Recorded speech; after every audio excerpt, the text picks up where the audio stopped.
Hey guys, tonight we're diving into the kind of training that might just make your gym routine feel like a nap in a hammock. Welcome to Samurai Boot Camp, or, more specifically, why you absolutely wouldn't survive it.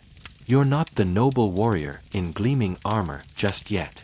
No, tonight you're the fresh recruit, and before you get too confident, let me warn you, your eyebrows won't stay raised for long. Not from the heat, just from the sheer disbelief of what's ahead.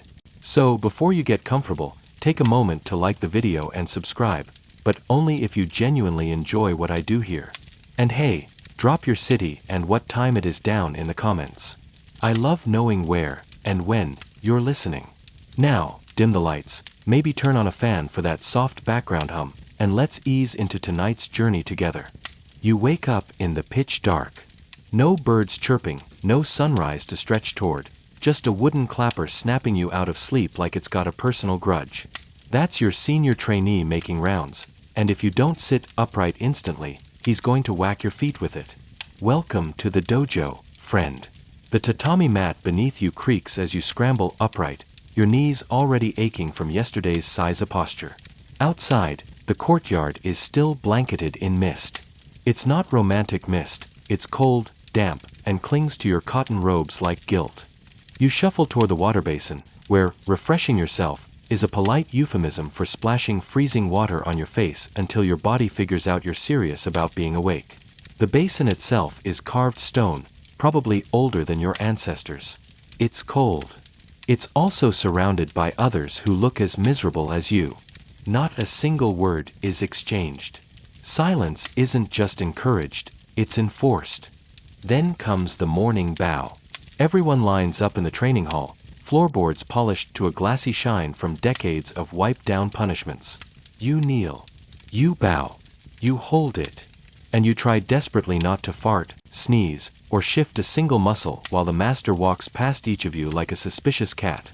This ritual isn't just about discipline. It's a micro-test of humility. Bow too high and you're arrogant. Bow too low and you're mocking. History scholars debate whether this intense obsession with posture came from Zen Buddhism or was just a way to break spirits efficiently. Both might be true. Breakfast comes next, but don't get excited. You sit cross-legged in the mess hall, wooden bowl in front of you, filled with white rice that's both too hard and somehow too sticky. There's also a slice of pickled radish daring you to pretend it's flavorful. You eat in silence again, trying not to make chewing noises. Seniors monitor for slouching. One guy 2 cushions over gets a sharp rap on the back for eating too quickly. Or was it too slowly? It's hard to tell. After that, there's a brief moment to clean your living quarters. Not to make it tidy.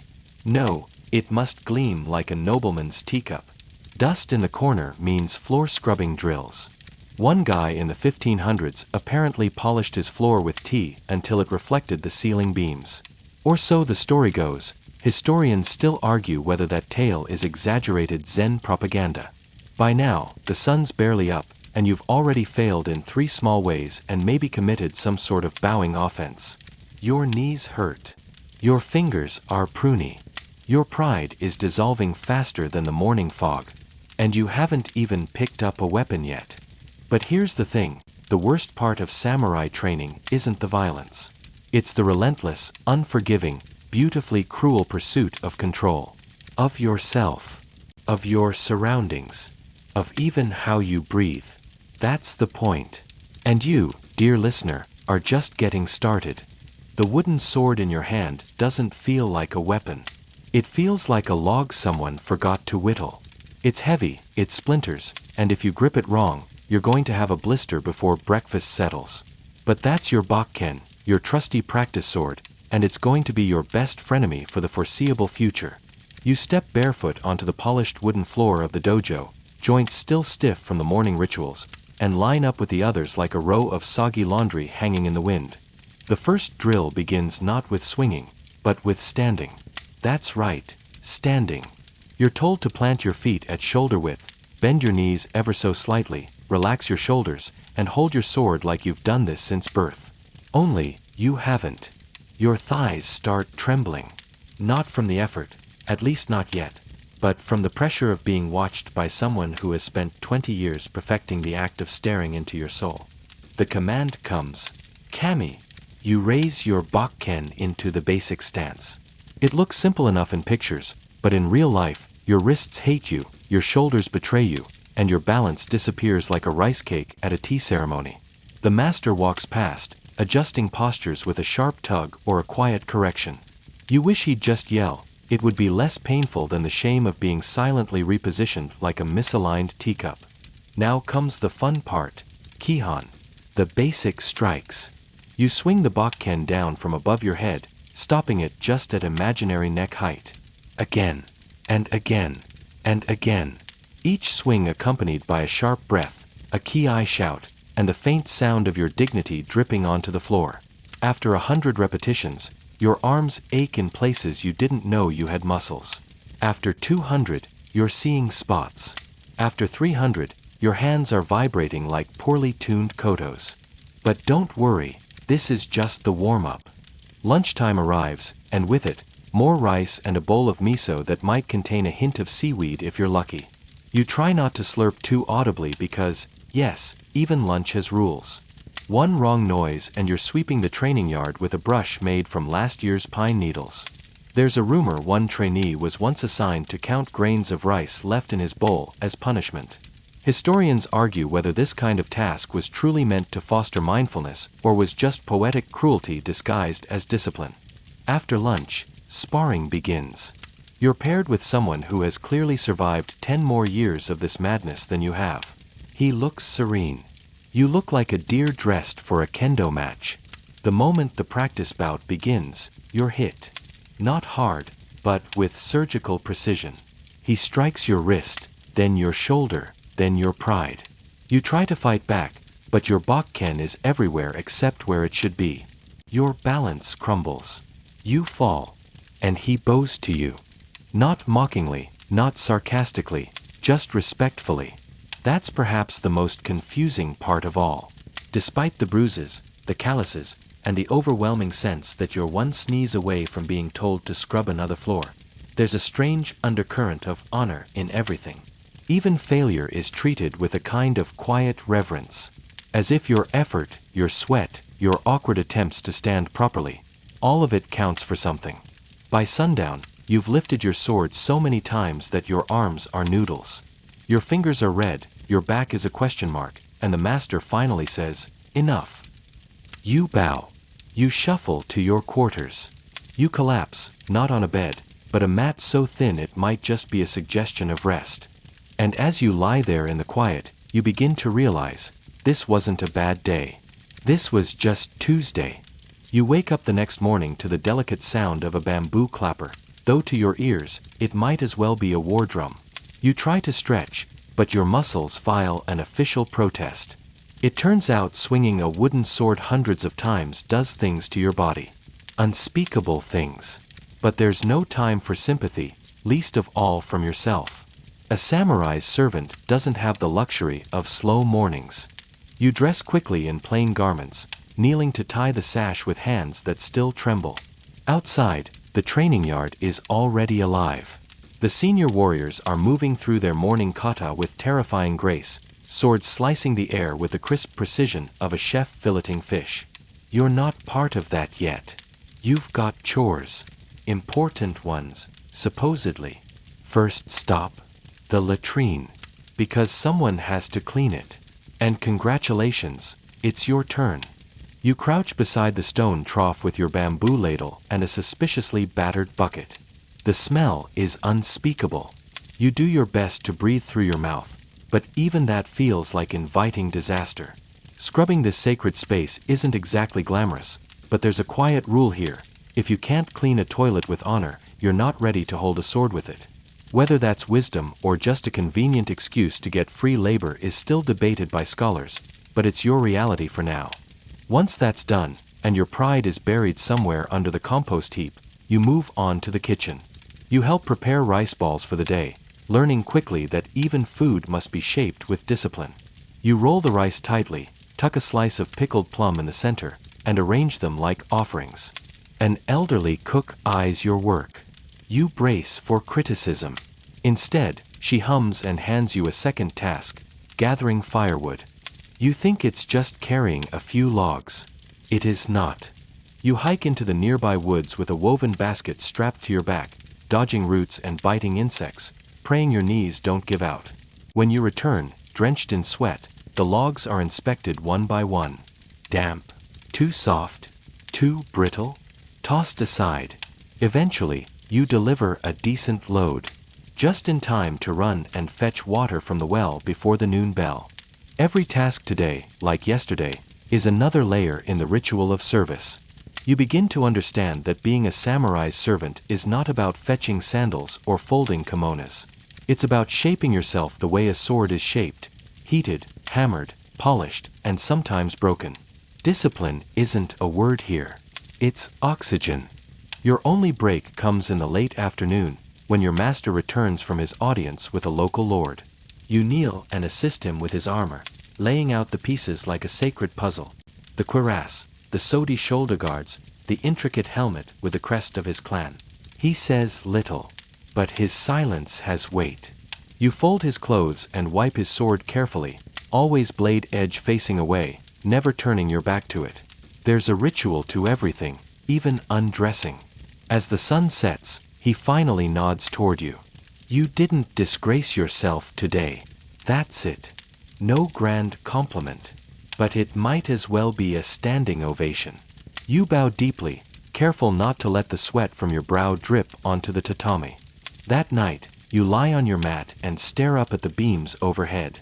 You're sore, filthy, exhausted, and weirdly content. You're beginning to learn that in this world, survival is measured not by strength, but by how quietly and consistently you endure. You wonder if tomorrow will bring another bucket of slop or a lesson in etiquette. Possibly both. Either way, you'll be ready, or at least willing to pretend you are. Today, you're promoted, though promotion might be too generous a term. You're assigned to accompany your master into town, which sounds thrilling until you realize your job is to carry a lacquered box, walk 6 paces behind him, and speak only when spoken to. Which is never. You're a shadow with feet, one that occasionally holds doors or bows to passing nobles with the flexibility of a folding screen. Still, the walk offers rare glimpses of life outside the compound walls. Kyoto is alive with color, noise, and smells, sweet red bean buns, damp tatami, and someone selling grilled eel nearby. Your stomach growls. You pretend it doesn't. Your master visits a swordsmith, and you wait outside, box in hand, while he inspects blades with a reverence usually reserved for holy relics. The clang of hammers on steel echoes in the alley, and you peer inside to see the forge glowing like a portal to the underworld. You watch a smith, bare-chested and soot-streaked, folding hot metal like origami in flames. It's beautiful, in a terrifying way. This is where a samurai's soul is forged, they say. The sword is not just a weapon, it's an identity. And you're the one who carries the identity in a wooden case and hopes you don't trip. On the way back, your master stops by a tea house, entering with the quiet confidence of someone who's clearly been here many times. You remain outside. A servant doesn't sip tea. A servant polishes sandals while their master sips tea. You try not to listen, but voices drift through the paper walls, laughter, hushed plotting, and the distinct clink of porcelain. You wonder if all these political whispers end in bloodshed or promotion. Possibly both. No one tells you, of course. Back at the estate, you get a new assignment, weapon cleaning. You think you know what this means. You do not. You're handed an entire rack of practice swords, bakuto and shurnai, and instructed to polish them one by one, using cloths that must remain clean even as the weapons don't. You work under the supervision of a senior servant who corrects your grip on the polishing cloth like a sword instructor would adjust a stance. Everything must move in circles, he says. Nothing harsh. Think of it as calming the weapon after a battle. You're not sure if he's being poetic or serious. Maybe both. That evening, you sit in on a formal dinner. Not to eat, of course. Heavens no.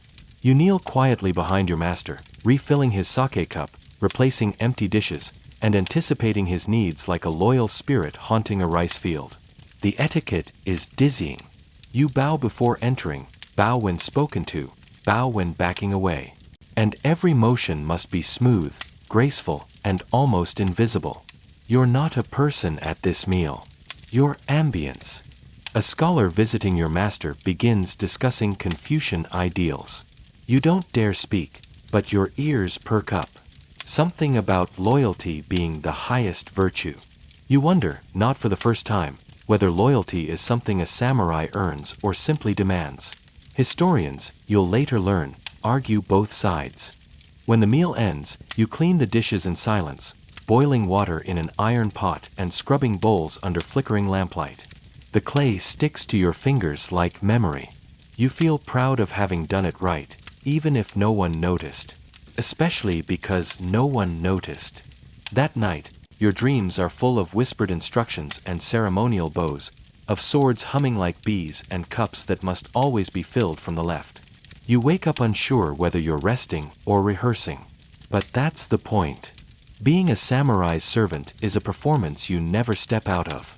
It's before dawn when you're shaken awake, not by a bell, but by the shrill creak of a rice paper door and your senior's hushed voice. He's going hunting. That's all you get. No explanation. No complaint. Just a heads up and a gesture toward the storage room. You know what that means. Gear, food, horse prep. The works. Still half asleep, you tie your robes with clumsy fingers and rush outside. The air is cold enough to nip your cheeks, and the dew makes the wooden deck slippery. You nearly fall carrying your master's longbow. Not the heroic start you were hoping for. Preparing for a samurai's hunt isn't just about weapons, it's also a test of logistics. You lay out arrows one by one, their feathers carefully aligned. The saddle is scrubbed and secured. Rations, mostly dried fish and rice balls, are packed in bamboo containers, each wrapped in cloth like tiny, edible gifts. By the time your master steps out in full gear, you've been moving non-stop for an hour. He nods without a word, which you now know is praise. Maybe. Probably. You walk behind him along a narrow trail flanked by towering cedar trees. Each step is muffled by a blanket of fallen needles. When you pass by a shrine, your master pauses, places a coin in the offering box, and bows. You do the same, partly out of habit, partly out of hope. You've heard stories, servants disappearing during hunts, never to be found. Boars, bandits, or maybe just bad luck. You're not eager to test which. The hunt itself is surprisingly quiet. No barking dogs, no dramatic shouts. Just long periods of silence punctuated by brief, intense motion. When your master finally spots a deer, he raises his bow so slowly it's like time itself slows. You hold your breath. The arrow flies, hitting its mark cleanly. The deer stumbles, then collapses. A respectful silence follows. He walks over, murmurs something you can't hear, and then signals for you to retrieve it. Of course. Dragging a deer through a forest trail while keeping your robes clean is, let's just say, not in any instruction manual. You trip twice, snag your sleeve on a thorn bush, and get mud on your knees. But you do it. Because that's the job. The reward? A small slice of roasted venison later that evening. You're not supposed to eat with your master, but tonight he tells you to sit on the porch and hands you a sliver on a flat wooden plate. Well done, he mutters, eyes on the moon. You don't smile, too risky, but you feel it in your chest. Like maybe today, you were more than just a shadow. As you clean the weapons later that night, you realize something else. There's an art to every part of this role. Not just polishing or packing, but knowing when to speak, when to disappear, when to step just far enough behind but not too far. Historians still debate whether servants in samurai households were considered lower class or a vital part of elite culture. You're leaning toward the latter. Because if anything goes wrong, missing gear, cold food, dirty clothes, it reflects not on you, but on your master.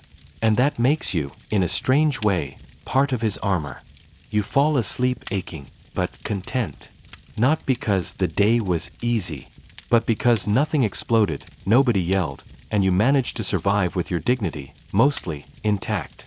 In this world, that's a win. Your first inkling that today will be different comes with the arrival of the letter. You don't get to read it, of course. It's a folded piece of parchment tucked into a lacquered wooden case and handed directly to your master. But you know something's up when his eyes flick over the script and he exhales through his nose, that silent signal of irritation. Then he hands the case to you. We leave at once.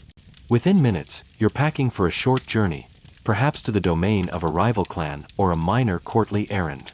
Either way, it's your job to assemble everything he might need, anticipate what might go wrong, and prepare accordingly. Clothes? Check. Swords, of course. Tea set? You hesitate. Will there be time for formalities? Probably. You throw it in anyway. You've learned that forgetting one small item is worse than bringing too much. One time, someone forgot to pack his master's favorite tobacco pipe. That someone had to clean latrines for a month. The travel itself is quiet, almost meditative.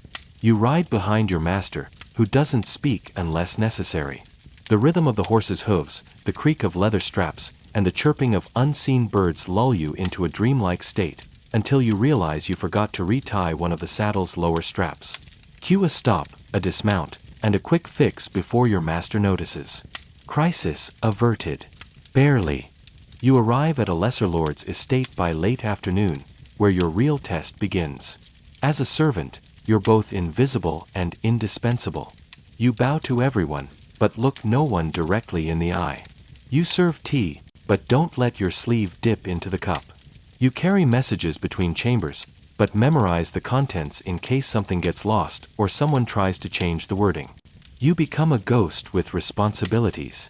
Inside the estate, you find yourself caught between subtle territorial games. One servant tries to trick you into setting your master's sandals in the wrong spot. Another casually forgets to provide towels for the bath. You're polite, but firm. And when you finally lay out your master's futon for the night, everything is precise. Corner-folded bedding, brush set nearby, tiny charcoal brazier lit just enough to chase off the chill. You even manage to find dried plum for his tea. That's worth at least a nod tomorrow. Meanwhile, you sleep in the hallway outside his room, on a mat that's more straw than padding, with one eye half open. If he needs water, you're there. If a message arrives, you're awake before the knock. And if nothing happens at all, well, that's a quiet sort of success. Historians have debated whether samurai servants were seen as menial or as trusted confidants. The truth probably depends on the day. Sometimes, you're treated like a valued right hand. Other times, like a speck of dust on the tatami mat. But either way, you're expected to perform without error. After all, any mistake reflects on your master, and thus, on your own survival. By the time the sun rises again, you're already repacking for the return journey, your movements a little slower than yesterday.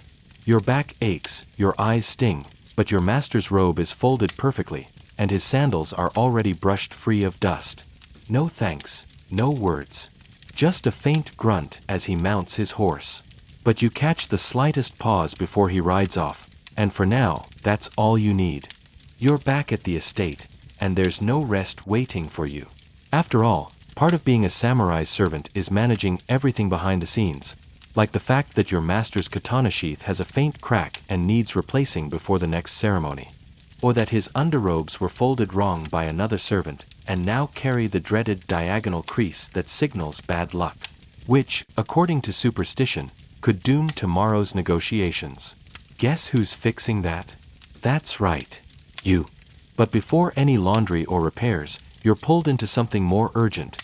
Your master is preparing for a training match with another samurai. Not a duel, technically, it's all practice. Wooden swords, controlled strikes. But you've seen these friendly matches turn into turf wars faster than sake gets warm. Your job? Sharpen the practice blades, not too much, and double-check the armor. You know how loose cords can lead to broken fingers, or worse, public embarrassment. And in this world, the second is more feared. Today's sparring partner is a young samurai with something to prove. He bows just slightly too low, smiles just a bit too wide. You clock it instantly. This isn't about training. It's a challenge wrapped in etiquette. Your master sees it too, which is why he calls for his older armor set. The one with the reinforced chest guard. You lay it out piece by piece, securing each strap, brushing off each bit of invisible dust. You help him dress in near silence, adjusting sleeves, smoothing plates, nodding only when needed. The weight of the armor presses down on his shoulders. And yours. The match begins in the courtyard. There's an audience, of course, high-ranking retainers, curious junior servants, even a court scribe pretending not to take notes. You watch from the sidelines, heart racing with each crack of bamboo on bamboo. You can't flinch. You can't speak. You just have to hope your knots hold and that your master doesn't trip on that slight uneven patch of gravel you noticed but couldn't fix in time. It ends quickly. A clash, a parry, a well-placed feint, and the young samurai ends up flat on his back. Your master nods once, then turns away like it was nothing. But you see it. The twitch in his jaw, the slight favoring of his right leg. He's injured. Not badly, but enough to make walking difficult. You slip in beside him like a shadow, catching his weight under your arm just before he stumbles. No one sees. That's your job. Back in the chamber, you draw the screens tight and start preparing a hot compress. He doesn't speak. Just unlatches his armor and lets you do the rest. You fetch medicinal herbs, grind them into a poultice, and apply them without flinching at the angry red mark blooming on his thigh. You've done this before. Many times. Probably will again tomorrow. Historians still debate the extent to which samurai relied on their personal servants during training. Some argue these aides were little more than gophers. Others suggest they were critical, silent strategists behind every successful warrior. You lean toward the latter, mostly because your life depends on it. You're not just a shadow, you're the thread holding his image together. Later that evening, as your master drinks his tea, he sets his cup down with unusual care and says, "You handled today well." That's it. No grand praise. No bonus rice allowance. Just those 5 words. But in your world, that's a commendation worth etching into memory. You don't celebrate. You simply nod and set about folding tomorrow's robes. The night is young, and you still have to restuff his pillow to just the right firmness. After all, the tiniest bit of neck discomfort could sour his mood. And if your master's unhappy, you're the one who gets burned. Sometimes literally, though that's a story for another night. The next morning begins with a sound you're all too familiar with, the crisp snap of a flag outside, followed by the low, serious hum of monks chanting from the neighboring temple. You're up before the sun again, because today isn't just a regular training day, it's evaluation day. Every month, your master is tested by a senior instructor from the local dojo, and as his servant, your job is to make sure nothing, and absolutely nothing, goes wrong. You start with the armor again. This time, the ceremonial set. It's not built for comfort. It's heavy, ornately lacquered, and prone to pinching in exactly the places that make your master grumpy for the rest of the week. You check every strap, every buckle, and lay it out like an offering. But before that, breakfast. Not yours, of course. You don't eat until later. Maybe. Your master requires a precise meal before his test. White rice, miso with daikon, grilled dried fish, and a single pickled plum. Not because he likes it, but because it's believed to sharpen the senses. And if you serve it in the wrong order, or the rice is even slightly too firm, well, let's just say you'll be doing kitchen duty for the next fortnight. Maybe with a bruise.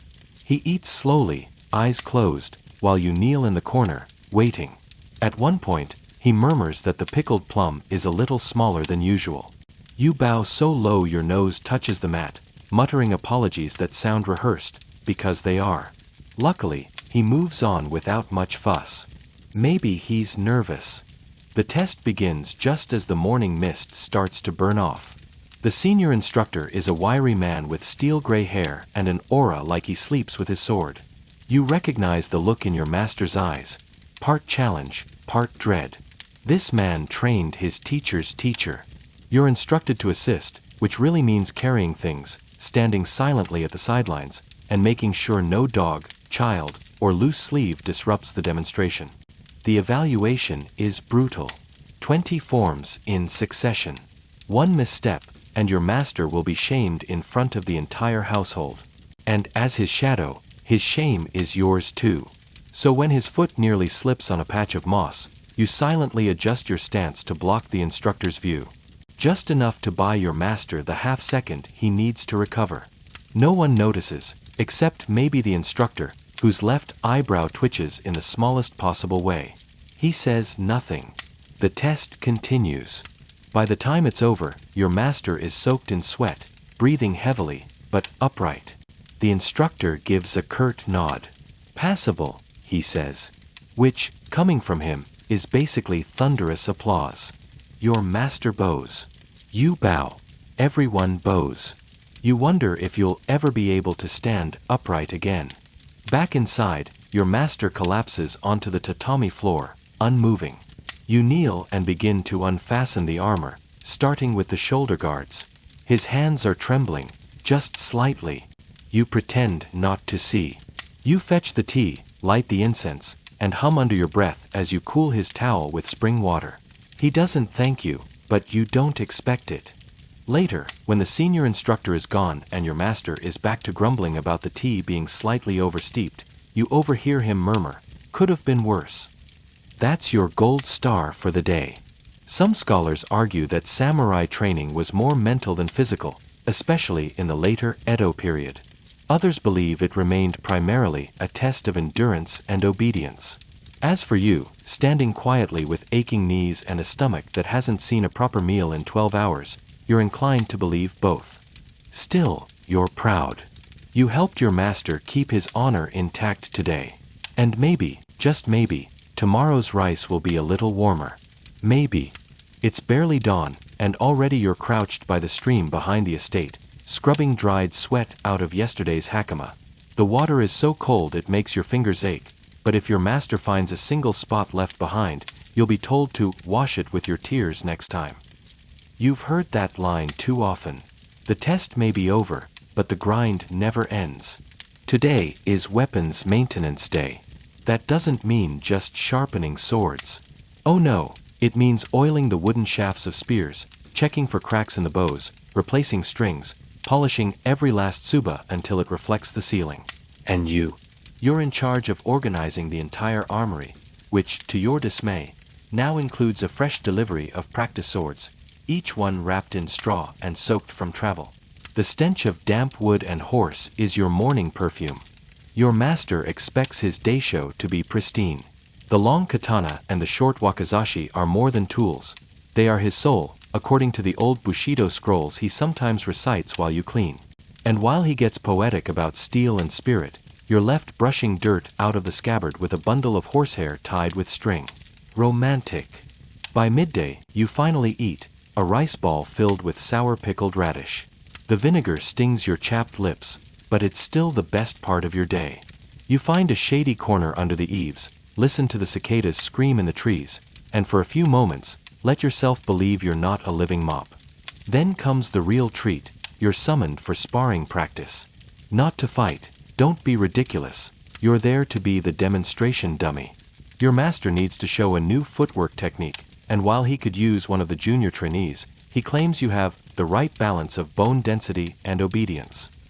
You try to take it as a compliment. You're handed a padded stick. He wields a real bakken. The odds are what scholars might call uneven. He comes at you fast, not enough to truly injure you, but enough to remind you who holds the title and who holds the laundry. After 3 rounds of falling flat on your back and 1 perfectly executed arm twist that leaves your fingers tingling for hours, he gives you a nod. Not approval, exactly. More like a "you didn't die" sort of acknowledgement. You'll take it. That night, while massaging a new bruise the size of a teacup, you overhear 2 higher-ranked servants debating sword polish techniques. One insists the key is boiled persimmon tannin. The other swears by fish oil and cotton cloth. Neither agrees, and historians today still debate what the best cleaning method actually was. You, meanwhile, are just hoping whatever method you used doesn't cause rust by morning. As the oil lamp flickers, casting dancing shadows against the paper walls, You roll onto your mat and stretch out your aching limbs. There's no glory, no ceremony for your work. Just a day of scrubbing, dodging bruises, and praying the sword rack doesn't collapse under your reorganizing. But when your master's blade gleams just right in the lamplight, and you see your own tired reflection in the polished metal, a tiny part of you thinks, maybe this is pride. Or maybe it's just sleep deprivation. Either way, tomorrow's another day in the life of a samurai's servant. Today, you wake up to the sound of bamboo clacking against bamboo, another sparring session already underway in the courtyard. You're late. Technically, you weren't told to join, but as a servant, unscheduled doesn't mean optional. You throw on your wrinkled kimono and jog barefoot across the gravel path, each stone reminding you that your calluses are still a work in progress. By the time you arrive, the trainees are already drenched in sweat, their expressions somewhere between focused and fainting. Your master spots you, gives the faintest nod, and you know what's coming. You're handed a bundle of wooden swords and told to observe carefully, which really means you're going to fetch every weapon they drop, clean up the broken bits, and absorb every technique without making eye contact. You nod and take your post on the edge of the action, heart thudding. One by one, the trainees take turns with kata, those prearranged movements designed to drill reflexes and flow. Each step must land with precision, each block must align perfectly, and each shout must carry that special level of dramatic intimidation. It's more like a martial ballet than a street fight, but don't be fooled. Missing a step earns you a whack on the shin. There's a reason you flinch now when people raise their hands too quickly. Then comes the lecture. Your master's voice cuts through the air as he recites the virtues of Kenzen Ichinyo, the idea that swordsmanship and meditation are one. You'd appreciate the philosophy more if you weren't also trying to discreetly swat a horsefly off your neck. That fly, incidentally, has survived longer than some of the apprentices. Suddenly, you're called forward. You blink. You demonstrate proper grip, he commands. Your hands are sticky with tree sap from carrying firewood earlier, but you manage to grip the bakken as you've seen him do. Left hand near the base, right hand a few inches below the guard. He adjusts your posture by jabbing you in the ribs with his finger. Educational. Now comes the weird part. After the demonstration, you're told to bring water, not in a cup, but using a small gourd you carved last week. Apparently, it's all part of cultivating awareness of craft. Or he just doesn't want to drink from a shared ladle. Either way, you sprint to the well.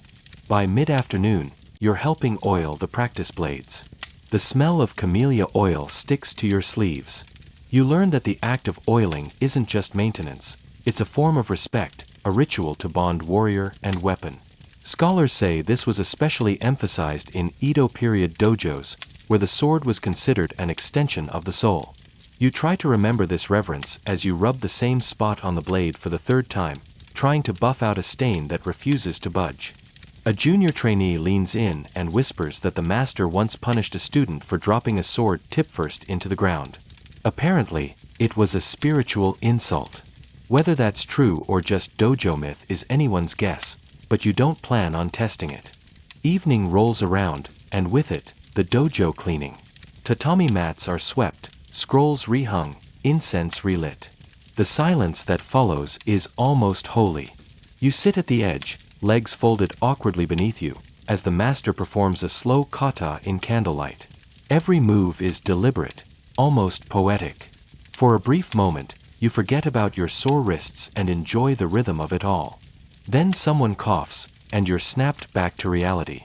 You grab the bucket, wipe the sweat off the floor, and head back to your small shared room behind the kitchen. As you drift off, you overhear the older servants debating whether the master trained under the famous Hosoen school. Some believe he did, others say he just borrows techniques. Historians today? Still undecided. You fall asleep imagining yourself in slow-motion kata, slicing through fireflies and moonlight.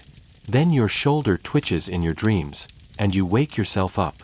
The rooster hasn't even considered crowing, but your day's already begun. One of the senior servants nudged you awake with a broom handle, muttering something about pillow duty. Apparently, your master had a restless night and needs a fresh zabuton. You pad into his quarters, trying not to trip over the tatami edges. You gently replace the cushion, flinch when he stirs, and bow yourself out before he fully wakes up. Survival tip: never be the reason a samurai starts his day in a bad mood. The real work starts just after dawn, calligraphy practice. Not for you, of course. For your master. You set out the inkstone and water, prepare the brushes, and unroll fresh paper. He doesn't thank you, but he nods. That's basically a parade in samurai language. You settle in the corner, kneeling stiffly, ready to assist. If he spills ink, that's on you. If a brush splays wrong, that's also on you. If a breeze blows the paper crooked, guess what? Still your fault. Calligraphy isn't just art, it's training. It teaches patience, flow, and most importantly, control. Many samurai were expected to master it as much as they did the sword. You once overheard someone say, "How you hold a brush shows how you'll hold a blade."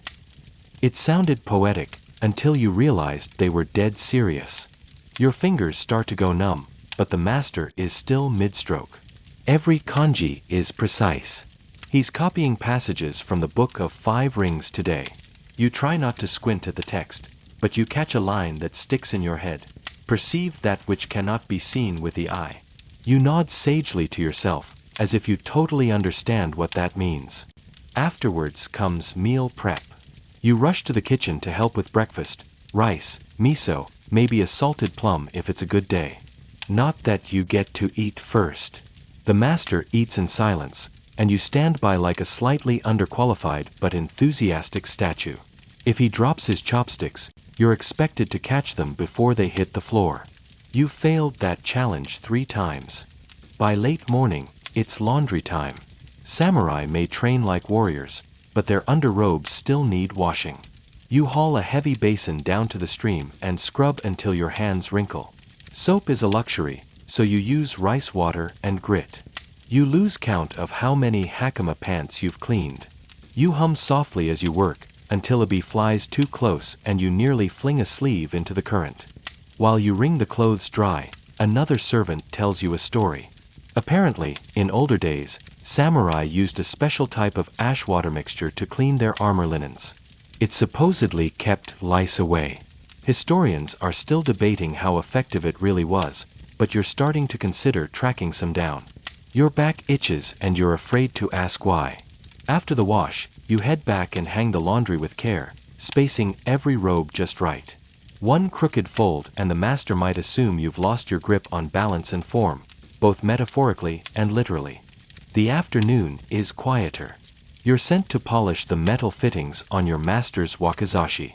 You sit in the storage room, sunlight pouring through the paper window, dabbing each brass edge with cloth and oil. There's a meditative rhythm to it. You imagine what it'd be like to wield one, not in battle, just during one of those elegant peacekeeper strolls down a Kyoto street. Then you nick your thumb on the blade and remember your place. Evening prayers are next. Your master visits the family altar, and you're there to light incense and bow when he does. The room smells of sandalwood and iron. You wonder who his ancestors were, and whether their servants also accidentally sneezed during ceremonies. Dinner is brief and quiet. You eat last, as always, and savor each grain of rice like it's gold. When you finally lie down to sleep, your arms ache, your knees are sore, and your dreams are filled with kanji you don't understand and the soft sound of ink against paper. You wake to the sound of bamboo clacking, not in some poetic morning temple kind of way, but because 2 sparring students knocked over a drying rack again.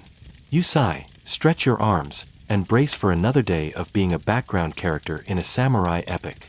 This time, though, there's an unusual buzz in the air. Visitors are coming. Important ones. And that means protocol, layers of it. You're summoned before the senior steward, who gives you a full rundown of tasks, each one more nerve-wracking than the last. First, it's time to prep the tea room. And not just sweep the floor prep. No, this is precision hospitality. You brush the tatami mats with long, slow strokes, align the flower arrangement exactly 45 degrees from the scroll, and spend 10 minutes positioning a single lacquered bowl so that its best angle faces the guest. Not the guest's face, just, like, the energy of the guest. Welcome to the art of tea ceremony, where even your breath is supposed to follow a rhythm. The master won't be hosting alone, of course. He's counting on you to deliver the tools, refill the water, and, most importantly, not embarrass him.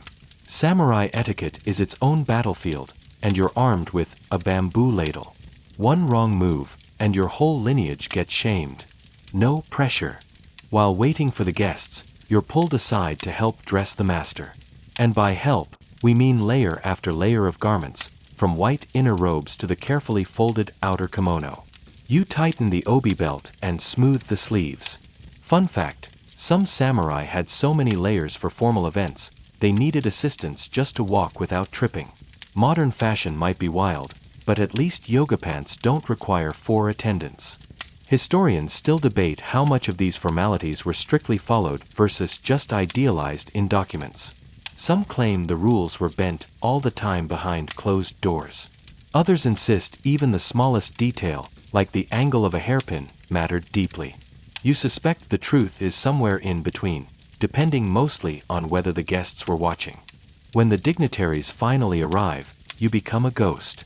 You glide silently, serve matcha without sloshing, and bow so many times your spine starts to curve permanently. The guests nod approvingly.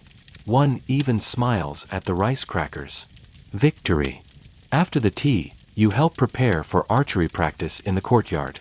You rake the gravel into neat rows, not for aesthetics, but because the master likes the crunch under his feet to be even. You unroll the targets, fetch the arrows, and stand back as he takes aim. The tension in the bowstring hums like a wasp. You've never seen him miss. You hope today isn't the first. He gestures for you to retrieve the arrows.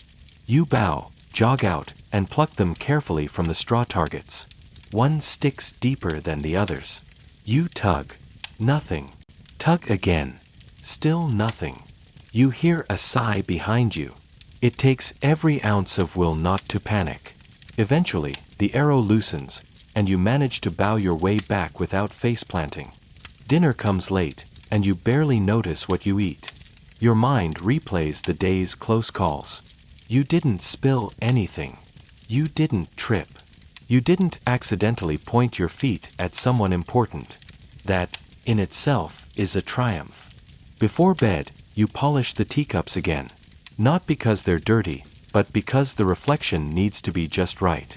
You gaze into one and catch your own tired face staring back. You chuckle softly. Who knew being invisible could be so exhausting? The next morning, the rain arrives like a curtain falling over your day, steady, soaking, and relentless. And while most would consider this a perfect excuse to slow down, your duties as a samurai's servant only multiply. Water leaks through the roof of the weapons storage, and guess who's sent to save the swords? Yep. You're in there with a linen cloth in one hand and an oil rag in the other, carefully wiping moisture from the hilts of heirloom katanas like your life depends on it, because, honestly, it might. The steel must stay dry. One speck of rust and you're the guy responsible for corrupting a centuries-old blade. And these aren't decorative. These are the family's soul in sharpened form. You cradle them like sacred relics, because that's exactly how they're treated. There's even a rumor that one of them was used in an execution during the Unin War. You're not sure if that's supposed to impress you or scare you, but either way, you polish faster. Once the swords are safe and tucked away in dry cloth, it's time to tend to the horse. The samurai's mount is a temperamental creature who does not appreciate sudden thunderclaps or being denied his oat cakes. You brace against the wind, sloshing through puddles in wooden geta sandals that were clearly not designed for traction. As you brush down his damp flanks, you remember something the stablemaster once said: "A samurai's horse must shine even in the dark." You thought it was poetic. Turns out, it was just another way of saying, make it gleam or get yelled at. By mid-morning, the rain hasn't let up, and you're dispatched with an umbrella to follow the master through the town. That's right, you walk behind him, holding the umbrella just so, while trying not to drip water down his collar. Coordination becomes a weird little dance. Step where he steps, stop when he stops, tilt the umbrella when he bows. Your arm aches. Your shoulder goes numb. But the umbrella never slips, because it's part of the image now. A samurai must look dignified, even soggy. And then there's the paperwork. Rainy days mean indoor affairs, correspondence, bookkeeping, training schedules. You copy characters with aching precision, grinding ink on a stone slab like it's 12th century Excel. Every stroke of the brush is a meditation and a migraine. One slip and you've turned peaceful into disembowel. And trust me, that's not the kind of typo your master will let slide. At lunch, you help serve a rainy day meal, warm miso, pickled radish, and rice steamed with chestnuts. It smells amazing. You don't get any. Not yet. You stand off to the side as your master eats, ready to pour more tea or fetch another cloth at a moment's notice. And while you're standing there, still soaked from your errands, you notice something kind of beautiful. The rain's gentle tapping on the paper walls. The way steam curls up from the rice bowl. The slow, deliberate pace of life, even under pressure. Later that evening, the rain turns to mist, and you're tasked with writing an invitation on behalf of your master. Your calligraphy is adequate. Not breathtaking, but readable, which is more than some other retainers can claim. You unroll a new sheet of paper, dip the brush again, and wonder if this letter will be opened by another servant like you, sitting in a different province, equally sore and soaked. Historians still debate how much autonomy samurai servants had. Some sources suggest you might rise through the ranks, becoming an advisor or even managing land. Others argue most stayed at the bottom, invisible labor for immortal legends. The truth. Probably a frustrating, muddy in-between. You finish your day drying sandals by the hearth, still damp from earlier, while counting splinters in your hands. A servant's life isn't glamorous. It's not sword fights or glory, but it is real, grounded, persistent, and strangely intimate. You see the human behind the warrior. You know what he eats when he's nervous, how he sleeps when he's homesick. You carry his weight, quite literally, every day. As you finally crawl onto your mat and close your eyes, the rain begins again, softer now, like a lullaby on the roof. And for once, you don't mind. Today begins with the clink of coins, or rather, the lack of them. Word spreading through the estate, the master is in financial trouble. You overhear it while sweeping the veranda, pretending not to notice the two senior retainers whispering near the gatehouse. Something about a bad harvest, a missed tax payment, maybe a bribe gone sideways. You don't know the details. What you do know is that when a samurai's purse grows light, it's the servants who feel it first. Breakfast is half the usual portion. The rice is more water than grain, and there's only one pickle instead of two. You eat in silence with the junior staff, trying not to look disappointed. A few servants grumble under their breath. One even jokes that maybe it's time to sell a sword or two. You all laugh, but it's that brittle kind of laughter that carries more fear than humor. Still, duty calls. Today your master is receiving an important guest, another samurai lord visiting from a neighboring province. You help clean the reception room, brush fresh tatama lines into the mats, and arrange the scrolls just so. Every detail matters. The scent of pine incense is lit early to disguise any hint of dampness. When your master enters, dressed in his formal hakama, you help adjust the folds. He doesn't thank you. He never does. But he looks presentable, and that's what matters. During the meeting, you serve tea with trembling hands. This guest is imposing, tall, stern, with eyes like a hawk sizing up prey. He sips without speaking, and the silence thickens. You can't help but notice how tense your master is. He chuckles too loudly at the guest's half-jokes, and his hands twitch on the teacup rim. You retreat to the shadows, bowing low, knowing this isn't just a social visit. This is politics. This is negotiation masked as small talk. And one wrong move, even from you, could ruin the whole performance. Later that day, you're sent to collect a debt. Not money, grain. From a tenant farmer who's behind on his dues. It's a long walk to the edge of the estate, and when you arrive, the farmer looks at you like you're asking for his soul. He hands over a sack of barley, eyes cast down, murmuring apologies. You carry it back in silence, heart heavier than the bag. You're just the messenger, but still, you feel like the villain. By dusk, your master sits alone, gazing at the garden pond. You stand behind him quietly, just in case he speaks. He doesn't. He only exhales, long and slow, and says, almost to himself, "Even the koi swim more freely than I do." Then he stands, nods once, and retires for the night. You clean his sandals, brush out his outer robe, and finally, find a moment to breathe. Your legs ache. Your back sore. You wonder how many years one serves before one is noticed. Before your loyalty means more than convenience. Before you're not just the shadow behind the sword. Historians still debate whether samurai servants were respected within the household hierarchy or merely tolerated. Some say the most trusted ones gained real power. Others insist they remained nameless hands in the background. Honestly, it depends on whose scroll you're reading. You return to your sleeping mat with sore fingers and a full mind. Somewhere beyond the paper walls, a cricket chirps like it doesn't have a care in the world. You envy it. But you also smile. Because somehow, you made it through the day. And tomorrow, you'll do it all again. It's barely dawn, and already your chores are behind schedule. One of the new stable boys left the tack in disarray, and your master's riding out for a patrol at sunrise. That means you're scrambling in the pale morning mist, tugging stiff leather straps into alignment, praying the saddle doesn't slip under your lord's weight. A mistake here won't get you a scolding, it'll get you dismissed. Or worse, dishonored. The courtyard is buzzing today. Your master's preparing for an inspection by the castle steward, which means the estate must look like something out of a painting scroll. You spend the morning polishing lacquered armor plates, aligning spears along the weapon racks, and making sure the koi pond doesn't have any dead leaves floating in it. You even fluff the moss. Yes, moss. Because nothing says, dignified samurai home, like evenly tufted green fuzz. But while you're fussing with aesthetics, the older servants are fussing with finances. The samurai class is famously poor at money, and your master is no exception.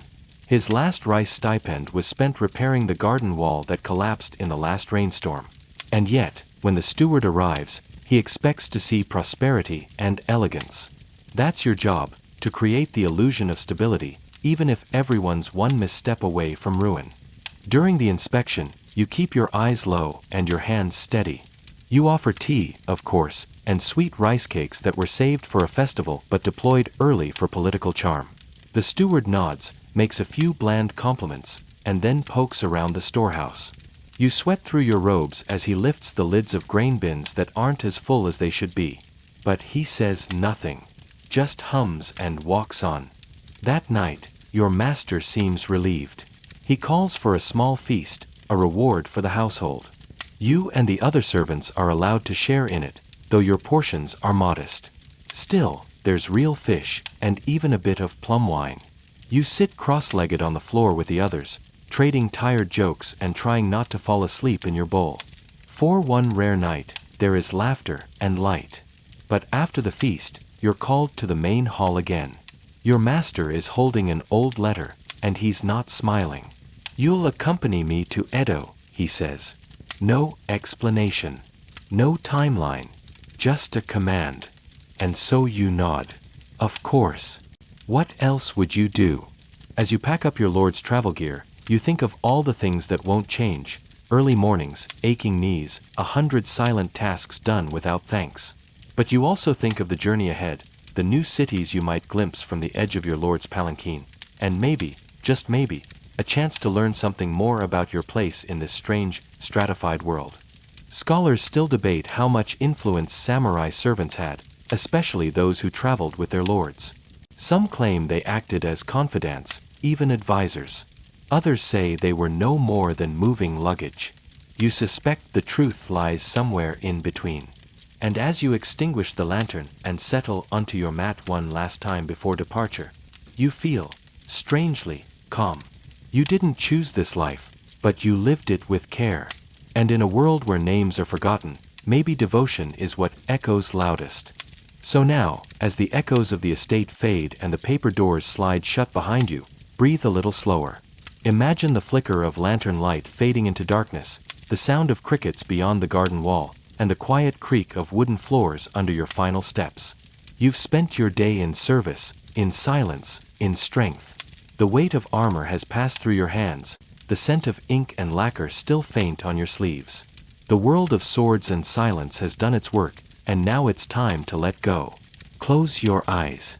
Let your breath drift like smoke into the still air. You are no longer the shadow behind the samurai, you are the dream drifting behind him.